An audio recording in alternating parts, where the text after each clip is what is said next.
The stones of the village square had never felt so cold beneath Seren's feet. Frost clung to the cobblestones despite the late morning hour, and the gray clouds overhead pressed down like the lid of a coffin, sealing her fate before the elders could even speak it. She stood on the crude wooden platform where merchants usually hawked their autumn vegetables, but today there was nothing for sale except her dignity. And that had already been purchased at the price of a few whispered rumors. Her father stood at the front of the crowd. Garrett Blackwood, once so proud of his healer's apprentice daughter, now stared through her as if she had already become a ghost. His jaw was set in the same hard line she remembered from the day her mother died, when he had looked at infant Seren and seen only the cause of his wife's death. She had spent 23 years trying to earn a different look from him. Today, she stopped trying. "I claim no kin with this woman," Garrett announced, his voice carrying across the silent square. "She has brought shame upon the Blackwood name that no atonement can cleanse. She carries the offspring of a human, conceived in sin and secrecy. I cast her out." The words should have hurt more. Perhaps she was already too numb to feel them properly. Seren kept her hands folded over the swell of her belly, visible now beneath her worn healer's dress, and watched the faces of people she had known all her life transform into masks of disgust. Old Brennan, the village elder who had once praised her skill with fever remedies, stepped forward with a scroll that shook slightly in his gnarled hands. "Seren Blackwood, you have been judged by this pack and found unworthy of our protection. You will leave Thornhaven before sunset and never return. Any pack member who offers you shelter will share your exile. Any who speaks your name with kindness will answer to the council." A rotten cabbage struck her shoulder, cold and soft and humiliating.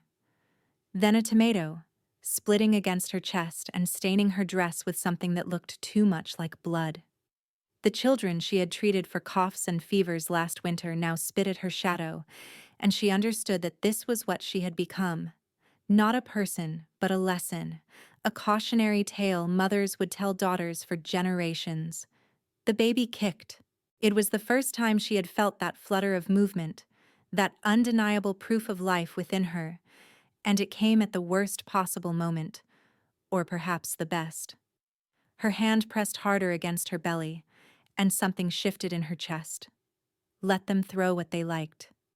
Let them strip away her name, and her home, and her purpose. This child had done nothing wrong, and for this child, she would survive whatever came next. The healer she had apprenticed under climbed onto the platform with evident reluctance, as if proximity to Seren might contaminate her. She reached for the leather satchel at Seren's hip, the one containing herbs and tinctures, and the small knife used for lancing boils. "You are no longer worthy to carry these tools," the healer said. "You are no longer worthy to heal." Seren let her take the satchel. She had hidden a smaller bundle of essential herbs in her bodice that morning, knowing this moment would come.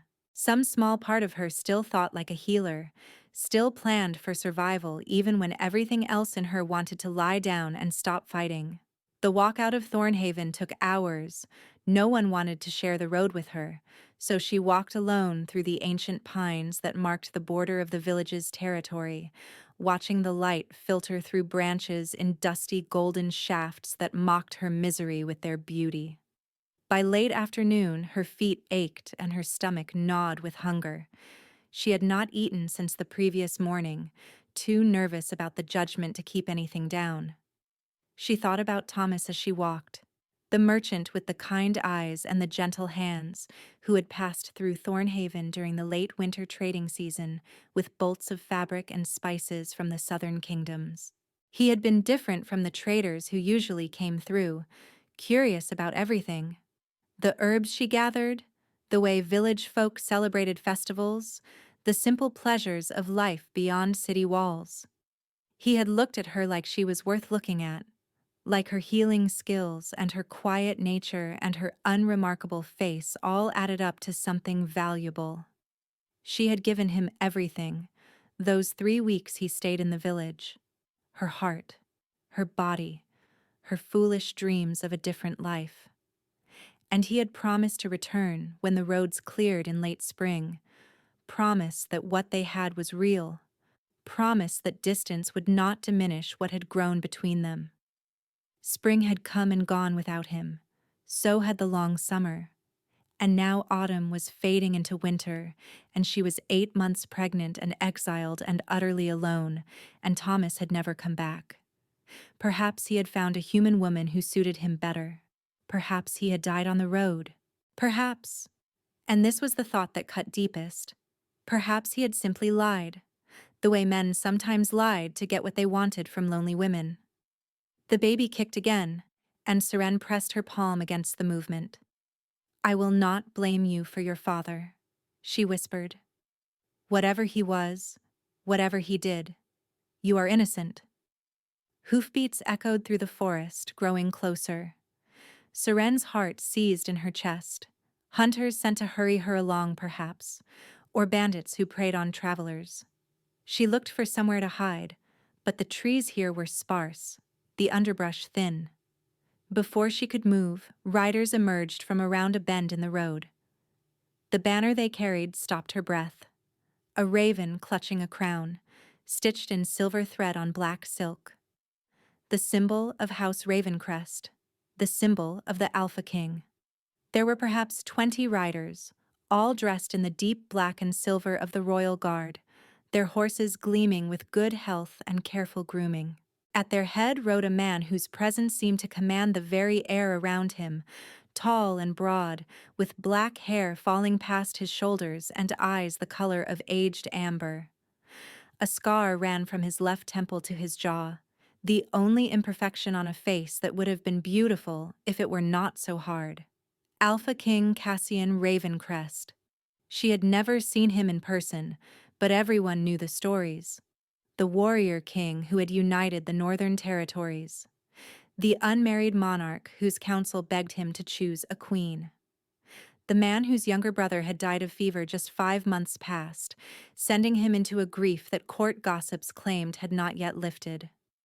The riders surrounded her in a loose circle, and Seren found herself wondering if exile from one pack meant she was fair game for any passing noble who wanted sport. She straightened her spine and lifted her chin, determined that if this was her end, she would meet it with what dignity she had left. But the king dismounted.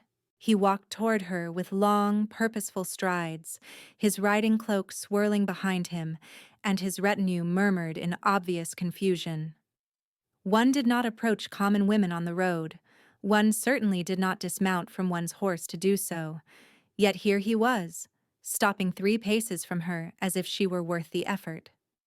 "Your name," he said. His voice was deep and rough, like gravel wrapped in velvet. "Seren Blackwood. Though I suppose I have no right to the name anymore." "Why not?" She gestured at her belly, the shame she could not hide. "I carry a half-human child. My pack has cast me out.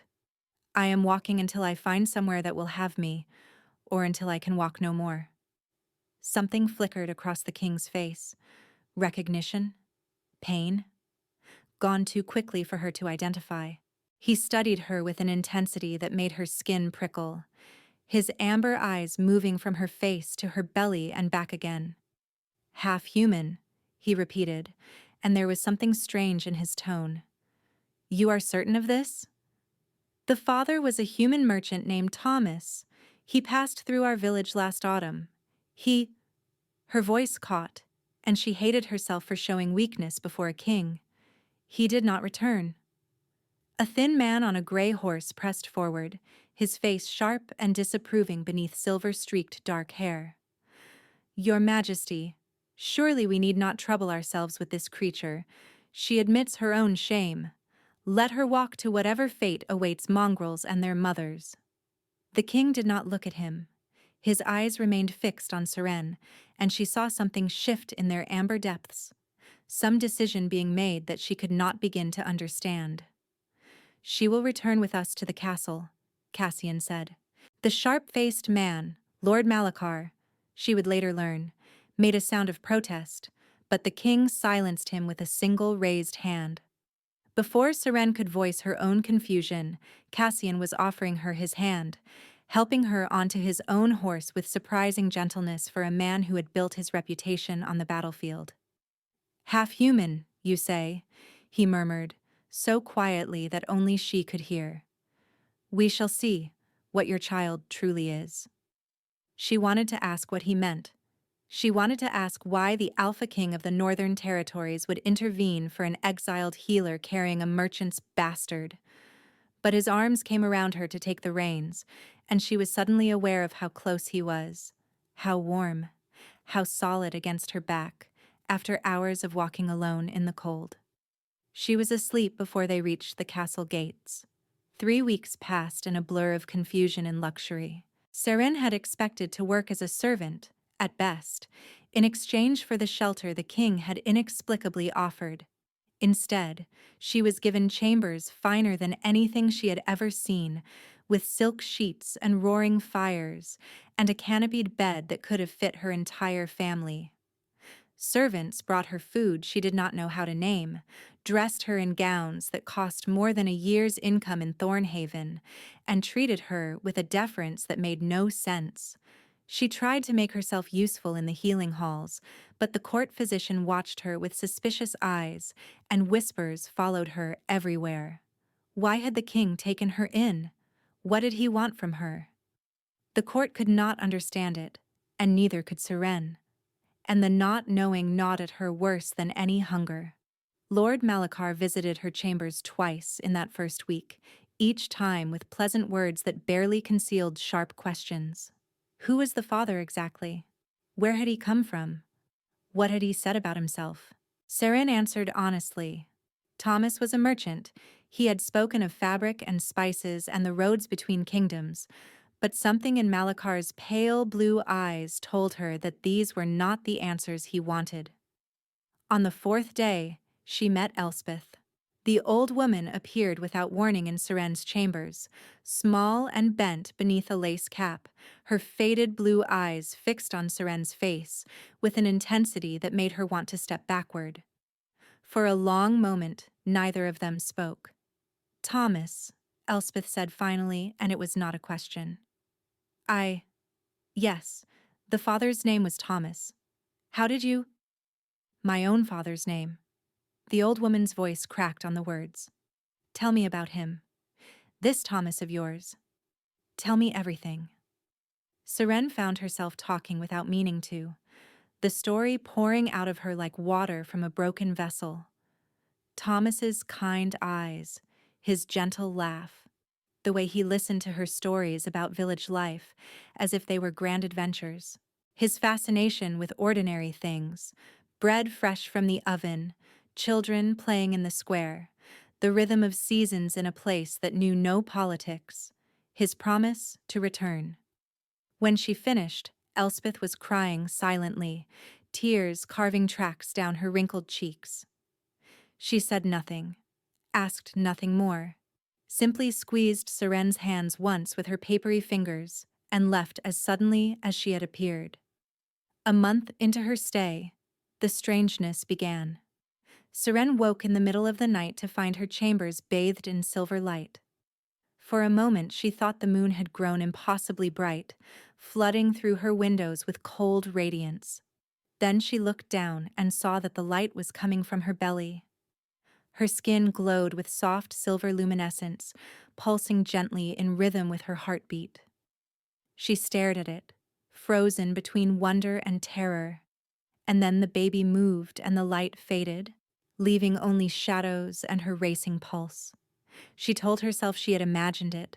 Exhaustion played tricks on the mind. Pregnancy brought strange dreams. But when the full moon came a week later, she felt the child move in perfect rhythm with the lunar cycle, a synchronization that marked only the most powerful wolf bloodlines, never a half-human mongrel. She was walking in the gardens that night, too restless to sleep, when she found the king.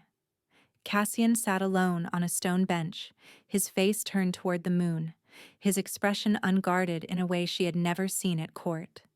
In the silver light, he looked younger than his 31 years, and infinitely more tired. He did not seem surprised to see her. "You should be resting," he said, but there was no command in it. "The child takes much from you." "The child keeps me awake." She sat on the far end of the bench, leaving careful distance between them. "Strange dreams, strange feelings. Sometimes I think—" She stopped herself.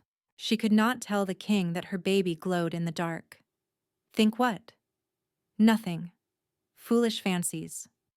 She changed the subject, grasping at anything to fill the silence. "Why did you take me in, Your Majesty?" "The truth.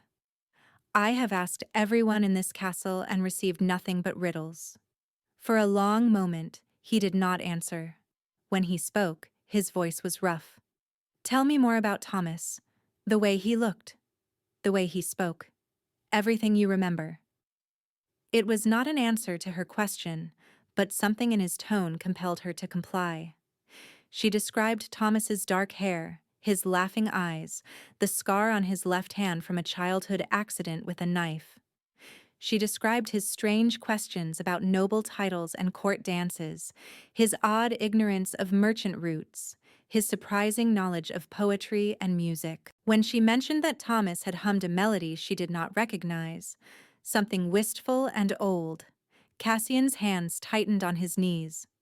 "Can you hum it for me?" he asked, his voice strangely rough. She did, and watched the color drain from his face. The king rose abruptly, his back to her, his shoulders rigid. "I must go." "Your Majesty." "Rest, Seren, for the child's sake." He walked away without looking back, and in the moment before he vanished into the darkness, she caught the glimmer of moonlight on wet cheeks. The king was weeping, and she had no idea why. 6 weeks into her stay, she found herself in the castle library, searching for answers no one would give her. The books on pregnancy were useless. They spoke of morning sickness and swollen ankles, not glowing bellies and lunar synchronization. The books on wolf bloodlines had pages missing, crude gaps where someone had torn out entire chapters. Looking for something specific? She spun to find an unremarkable man watching her from the shadows between shelves. He was neither tall nor short, neither old nor young, with ink-stained fingers and a monk's tonsure that seemed out of place in the royal castle. Brother Corvinus, the pack historian, keeper of the archives of blood. "I am trying to understand my child," she admitted. "Things have been happening. Signs that do not match what a half-human pregnancy should produce." Corvinus studied her with eyes that seemed to see far more than they should. "And what do you believe your child should produce?" "I don't know. That's why I'm here." He moved toward the shelves with the grace of someone who had spent decades navigating this labyrinth of knowledge. His fingers trailed along book spines, pausing here and there as if listening for secrets. "Royal bloodlines," he said softly, "mark themselves from the womb. Silver light on the mother's belly. Movement synchronized to the moon. Accelerated development of the senses. These are signs that cannot be faked or counterfeited." He paused, glancing toward a locked cabinet in the corner. "Of course, the only absolute proof is a blood seal, a document containing preserved royal blood that will respond to legitimate offspring. Traveling royalty are required to file them before any extended journey, in case of complications." "But my child's father was human, a merchant named Thomas." Corvinus pulled a book from the shelf and held it without opening it. "Was he?" Before she could ask what he meant, footsteps echoed in the corridor outside. Corvinus pressed the book into her hands, a genealogy of House Ravencrest she saw on the spine, and vanished between the stacks with a speed that belied his mundane appearance. Seren stood alone in the library, holding a book she did not dare to open, her mind spinning with questions that bred only more questions. That night she confronted the king. She found him in his private study, surrounded by maps and correspondence, his face drawn with exhaustion. He looked up when she entered, and for a moment, something unguarded flickered in his amber eyes, not annoyance at the interruption, but something almost like hope. "Why did you take me in?" she demanded. "What do you know about my child? What do you know about Thomas?" "Seren, I have been here 6 weeks. 6 weeks of fine chambers and rich food and whispers I cannot understand. You ask me about Thomas every time we speak. Your servants cry when they hear his name. And my baby," her voice cracked, "my baby does things that half-human children should not do, so tell me the truth. Please." He rose from his chair and moved toward her, stopping just close enough that she could smell the pine smoke on his clothes. "If I told you that I took you in out of duty to all wolves who face unjust exile, would you believe me? No. If I told you that I do not judge children for the circumstances of their conception? Also no." A ghost of a smile crossed his face, there and gone. "You are more perceptive than my counsel gives you credit for. Then tell me the truth." He looked at her for a long moment, and she saw the battle playing out behind his eyes, duty warring with something else, caution struggling against a need that she could not name. When he finally spoke, his voice was barely a whisper. "I cannot. Not yet. There are things I must verify, evidence I must gather, before I can speak of what I suspect. But I swear to you, Seren Blackwood, that when the time comes, you will know everything." It was not enough. It was nowhere near enough. But when he said her name, something in her chest loosened, and she found herself nodding despite her better judgment. "Why does Thomas's name make you cry?" He turned away so sharply that she knew she had struck something true. "Rest, Seren, for the child's sake." She left him alone in his study, but not before she caught sight of what he held in his hands. A small portrait of two young men, one stern and one laughing, unmistakably brothers, unmistakably princes. And the laughing one had Thomas's face. The gallery in the castle's east wing had been forgotten by everyone except the servants who occasionally dusted its corners. Seren found it 2 weeks later, guided by Elspeth's trembling hands and cryptic instructions. They walked through corridors that grew progressively colder and darker until they reached a long hall lined with covered paintings. "The dead of House Ravencrest," Elspeth said, her voice thin as old paper. "Those who have passed beyond the veil. We keep them covered until their anniversary of death, when we light candles and remember." She stopped before one of the covered portraits, her hands reaching for the cloth with visible reluctance. "I should not show you this, but you deserve to know. And the king. The king is afraid. Afraid of what the truth will mean. Afraid of losing you if you learn it." "Losing me? I am nothing to him. A charity case. A pregnant exile he took in for reasons he will not explain." Elspeth shook her head slowly. "You have never been nothing to him. From the moment he saw you on that road, you have been everything." She pulled the cloth away. The portrait showed two young men, perhaps in their late teens, dressed in the formal black and silver of House Ravencrest. One stood stern and proper, his posture already that of a king, his amber eyes fixed on some distant horizon. The other lounged against his brother's shoulder with easy grace, dark hair falling across laughing eyes, his smile so vivid that it seemed to glow even in pigment and canvas. Serene's world tilted. "Thomas," she breathed, "Prince Aldrich Ravencrest."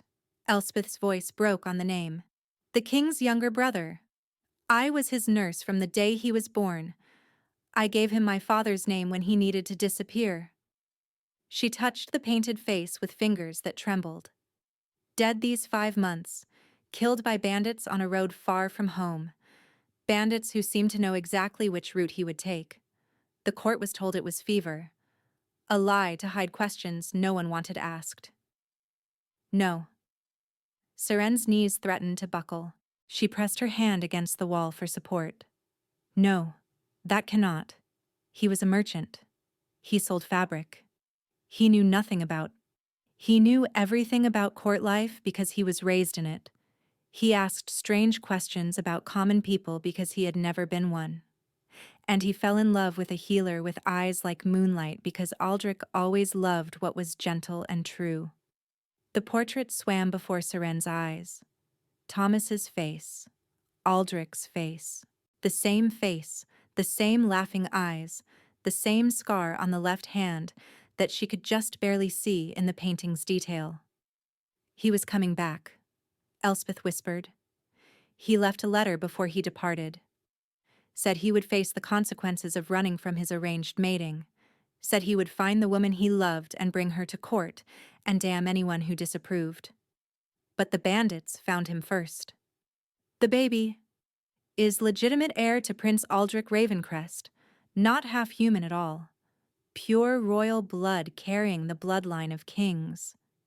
Elspeth's papery hands found Seren's, squeezing hard. That is why the king took you in. That is why he asks about Thomas. He knew, or suspected from the very first, his brother's child, his heir. Footsteps echoed in the corridor, and Elspeth hastily covered the portrait again.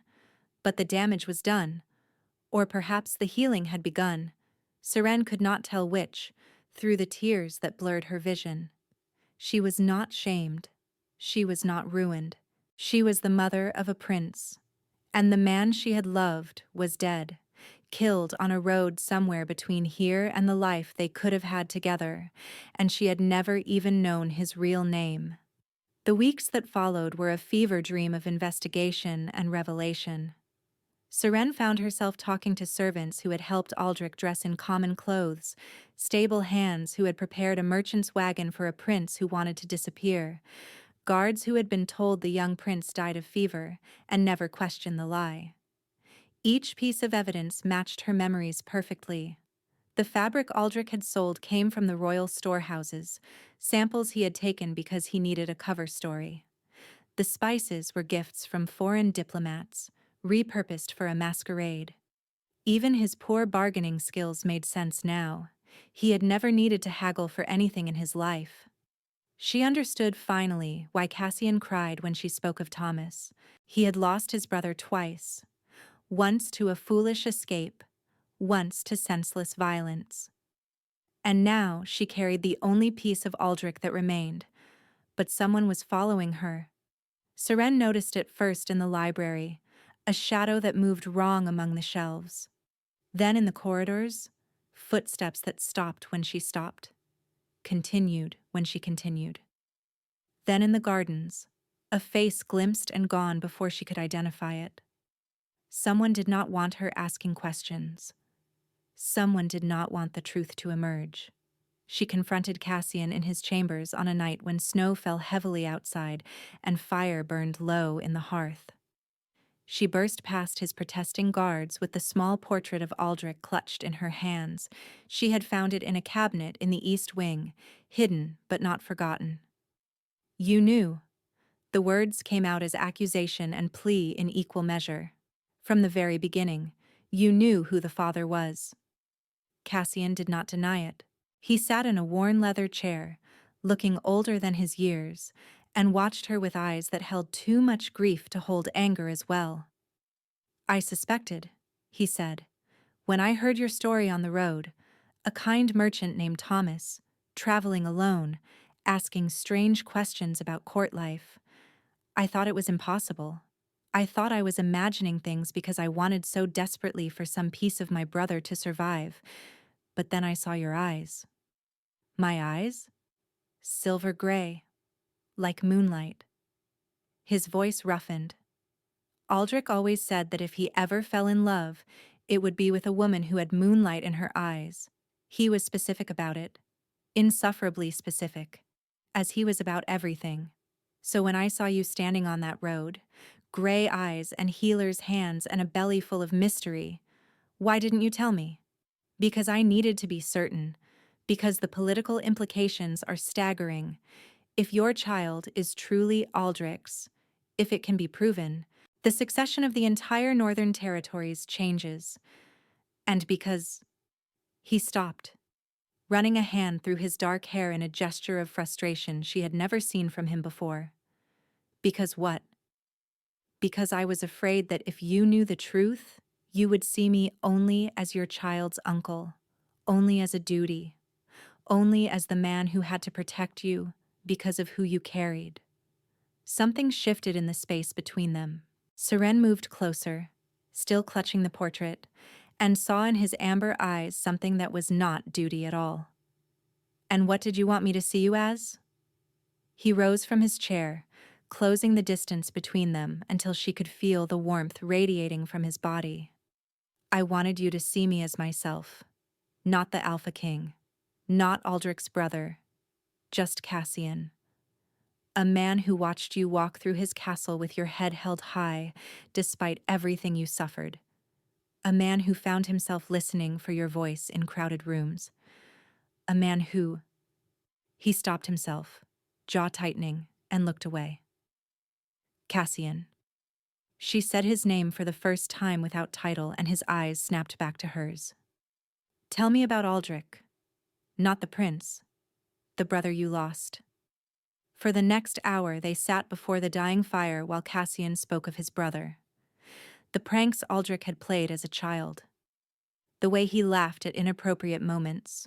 His passion for poetry and music, his disdain for politics, his absolute certainty that he would never be king and therefore could live however he pleased. The arranged mating he had fled from because he believed in love above duty. He would have been a terrible king, Cassian said, and his voice was thick with tears he did not bother to hide. Absolutely hopeless, would have given away the treasury to poets and pardoned every criminal with a good story. But he would have been loved. Gods. He would have been loved. Seren reached across the space between them and took his hand. His fingers were cold. She wrapped hers around them and felt him shudder. Your child will know him, Cassian said. I will tell stories until my voice gives out. I will make sure that child knows who Aldrich was, not just what he was. Our child. The word slipped out before she could stop it, and she felt her cheeks flush. I know what you meant. He lifted their joined hands, studying the contrast of her small fingers against his scarred ones. But I find I rather like the sound of it.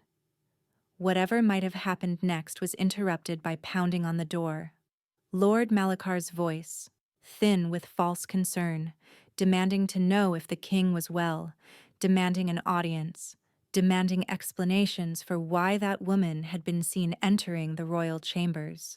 Cassian released her hands and rose, his face hardening back into the mask of kingship. This conversation is not finished, he said quietly. But there are things I must handle first.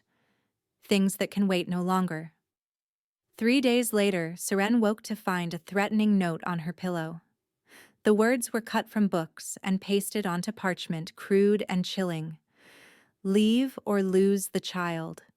She stared at it in the pale morning light, her hand pressed protectively over her belly, and understood that someone in this castle would kill to keep the truth from emerging. She tried to reach Cassian, but the king had ridden out that morning. A forged message claiming border attacks had drawn him away with most of his loyal guards. Seren later learned he had suspected a trap, but could not ignore a threat to his people. He had left strict orders for her protection, orders that Malakar's men had quietly countermanded. She tried to reach Elspeth, but the old woman had been assigned to distant duties on Malakar's authority, unreachable. When she went to the archives to find Brother Corvinus, she found only destruction. Shelves overturned, documents scattered, the careful organization of decades reduced to chaos. And among the ruins, blood on the stone floor, a smeared trail leading to a door that had been forced. Lord Malakar found her there, standing amid the wreckage with the threatening note still clutched in her hand. Such a tragedy, he said, his pleasant voice somehow more terrifying than a shout. Brother Corvinus appears to have had an accident, a fall perhaps, or perhaps he simply got in the way of something he should have left alone. You did this. I protect the kingdom from those who would destabilize it. A pregnant nobody claiming to carry a dead prince's child? The court would tear itself apart. Wars have started over less. So you see, I am not the villain here. I am the pragmatist. He stepped closer and she backed away until her spine pressed against an overturned shelf. Leave, he said quietly. Tonight. Take whatever gold you can carry and disappear. Find some distant village where no one knows your name. Raise your mongrel in obscurity. And perhaps, I will let you live. The king. The king is hours away, chasing a phantom attack I invented. His protection orders for you have been redirected. By the time he returns, you will be gone.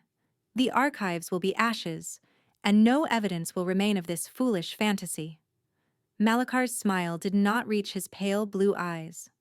Or you can stay and discover what happens to women who reach above their station. Guards loyal to Malakar appeared at the doorway, blocking her escape. Seren was seized by rough hands and escorted to her chambers, where she was locked inside, for her safety. Through the window, she could see servants carrying documents toward the great bonfire in the courtyard. They were burning the proof. Burning Aldrich's journey, his disguise, everything that could verify her child's legitimacy. She sat on the edge of her bed and pressed her hands against her belly. The baby kicked, strong and certain, and she felt something harden inside her. She had survived exile. She had survived shame. She would survive this too. A knock at the hidden panel behind her wardrobe made her heart stop. But the face that appeared in the secret passage was familiar. A young maid who had shown her kindness in the kitchens, now pale with fear, but determined.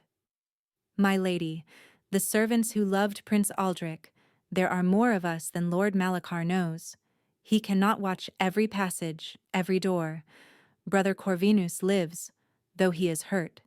He is hiding in the vault beneath the archives, protecting something Lord Malakar desperately wants. What? The blood seal, the one Corvinus mentioned to you in the library. Prince Aldrich filed it before he left for his journey, as all traveling royalty must.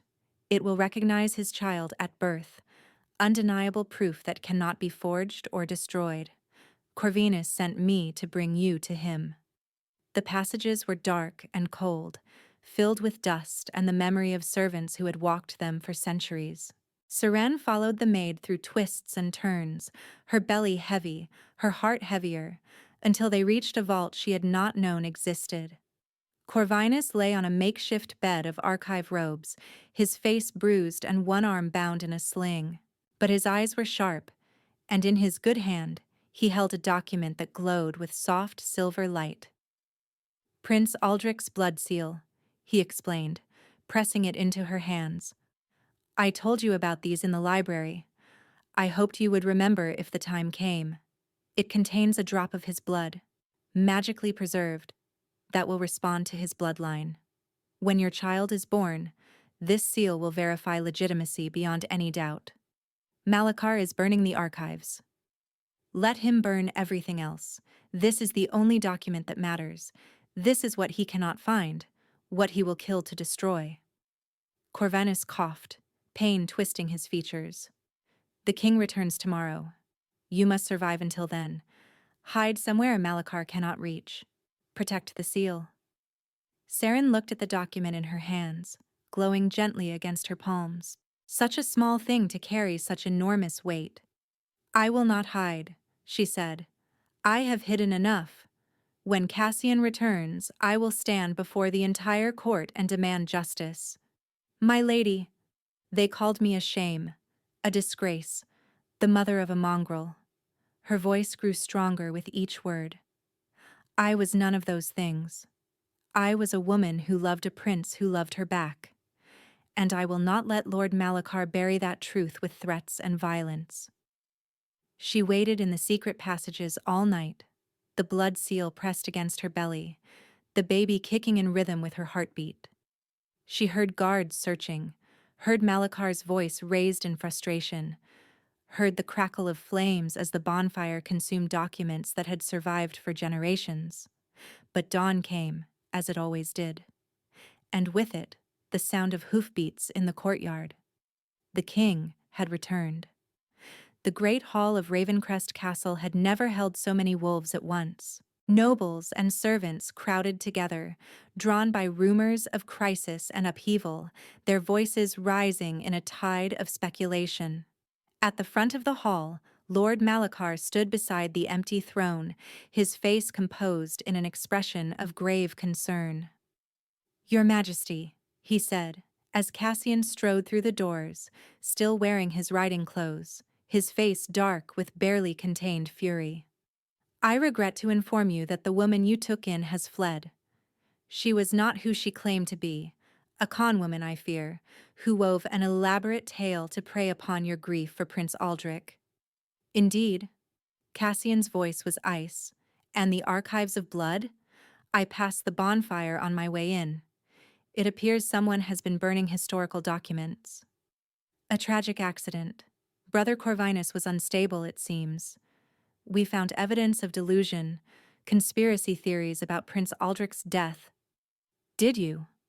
Seren stepped out of the crowd. She had dressed in the finest gown she owned, her auburn hair unbound, her silver-gray eyes fixed on Malachar with all the fury of a mother defending her child. In her hands, the blood seal glowed softly, visible to everyone in the hall. "I did not flee," she said, and her voice carried to every corner. "I hid because Lord Malachar threatened to kill my child if I did not disappear. I hid while he destroyed the archives to prevent the truth from emerging. But I have this." She held up the blood seal. "Prince Aldrich's blood seal, preserved by Brother Corvinus at the risk of his own life, proof that my child is legitimate heir to the Ravencrest line." The hall erupted.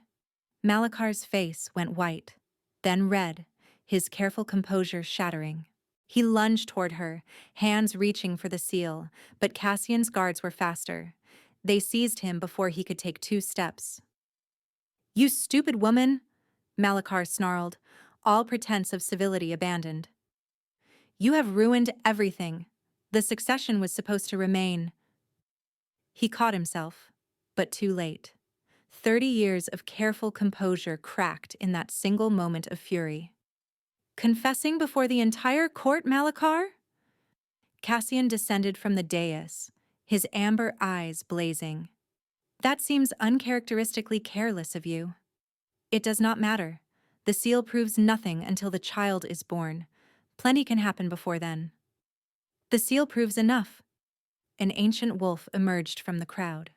The royal witness, older than anyone else present, her white hair crowned with silver and her eyes clouded with cataracts that somehow seemed to see everything. "I have read blood seals for 60 years. Give me the document, child." Seren placed the seal in the old woman's gnarled hands. The witness held it close to her face, then closer to Seren's belly, and the silver light intensified, pulsing in rhythm with the heartbeat of the child within. "The child is true-born of Aldrich Ravencrest," the witness proclaimed, her thin voice somehow filling the hall. "Legitimate heir to the Ravencrest dynasty, entitled to all rights and protections thereof." She turned her clouded eyes toward Malachar. "And you, Lord Chancellor, have attempted to murder the next generation of your king's bloodline. The penalty for that is death." Malachar's conspirators, guards and servants who had accepted his bribes, began to flee, only to be captured by those loyal to the crown. In the chaos that followed, confessions spilled out like water from a broken dam. The destruction of documents, the forged message that drew Cassian away, the countermanded protection orders, the threats against Seren, the attack on Corvinus, and finally, from a terrified guard who had carried messages to the borderlands, the truth about Prince Aldrich's death. Malachar had not meant to kill him, only capture him and force him back to his arranged mating. But the hired men had panicked when Aldrich fought back, and what was meant to be an abduction became murder. The fever story was Malachar's desperate improvisation to hide his involvement. Through it all, Seren stood motionless, the blood seal still glowing in her hands. The court that had whispered about her, scorned her, wondered what the king could possibly want with a disgraced exile. That court now knelt before her, recognizing at last what she had been all along. Cassian's hand found hers in the crowd, his fingers intertwined with hers, warm and solid and real. "I believe," he said quietly, "we have more to discuss." A week later, a letter arrived from Thornhaven. Seren recognized her father's handwriting on the envelope, the same cramped script that had labeled her childhood medicine bottles, the same hand that had signed her exile papers.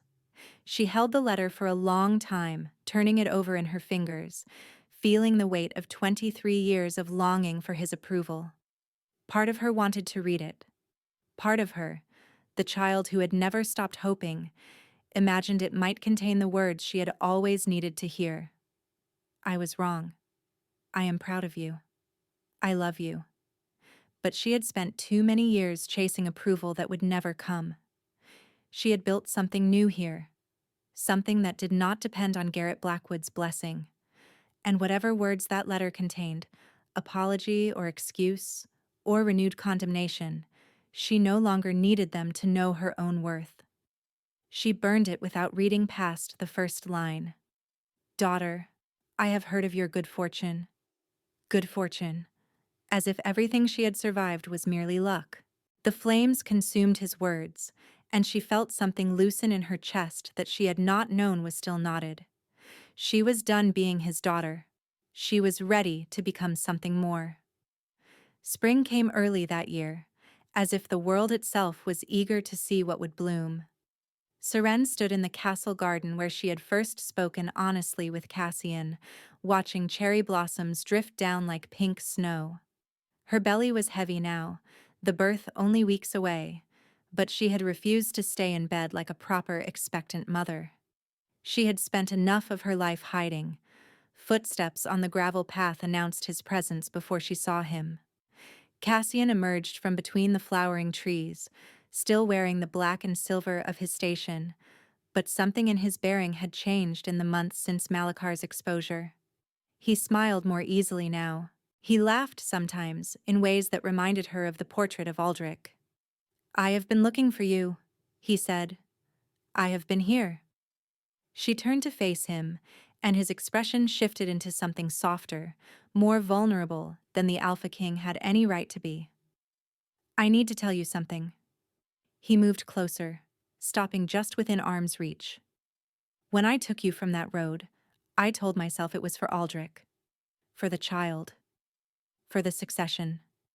I told myself that my feelings were born of obligation and grief, and that they would fade once the crisis passed.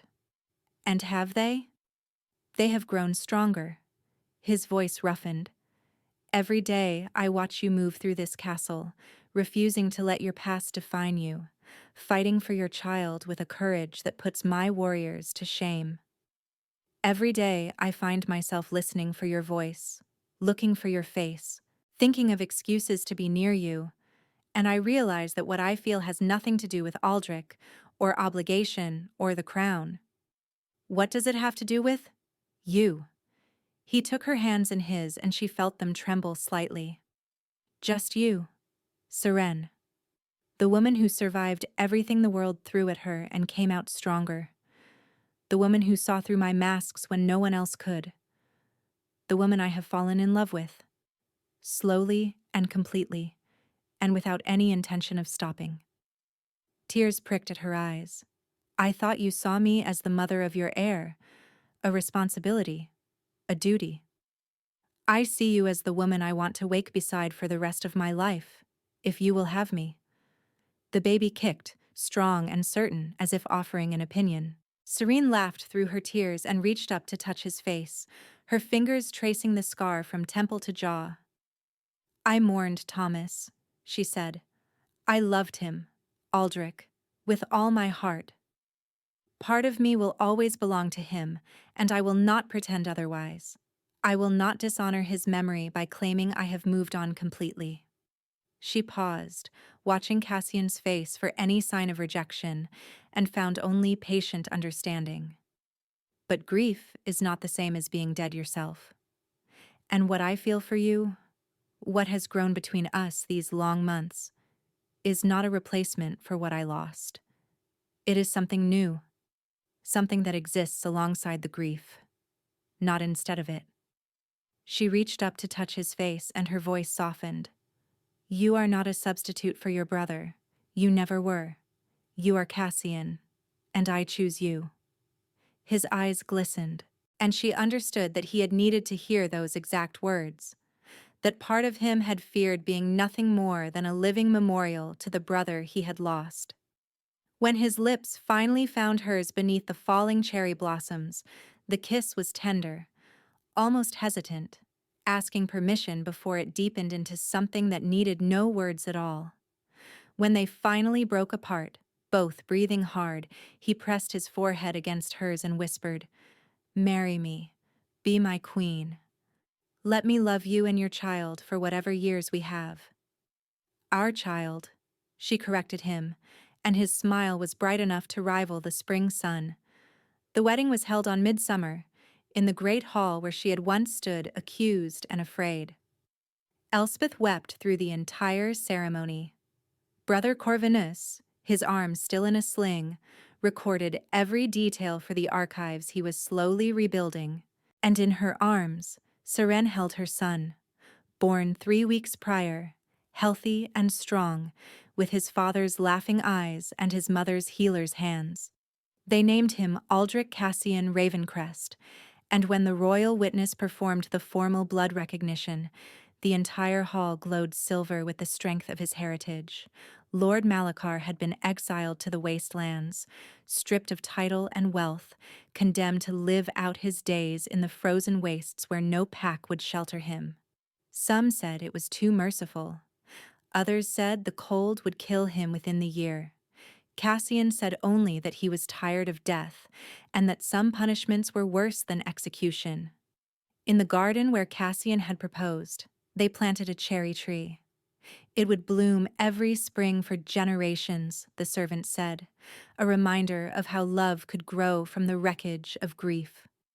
Seren stood beneath its branches on the evening of her wedding, her husband's arm around her waist, her son sleeping in the nursery above. The shame she had carried for so long seemed impossible now, a nightmare from another life. She was queen.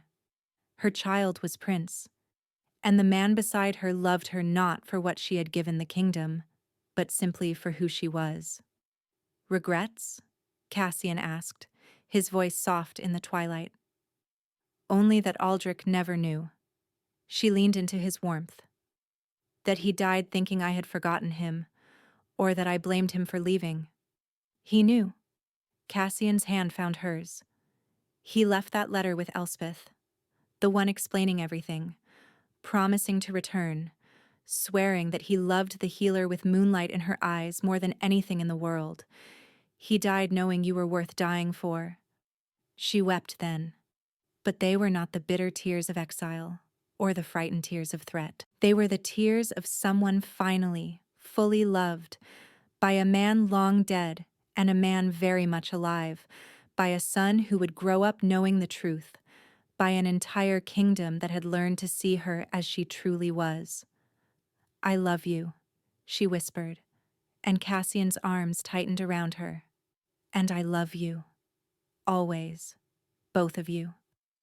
The cherry blossoms fell around them like pink snow, and somewhere in the castle, their son stirred in his sleep, dreaming of the father he would never meet and the future that lay before him, bright and unafraid.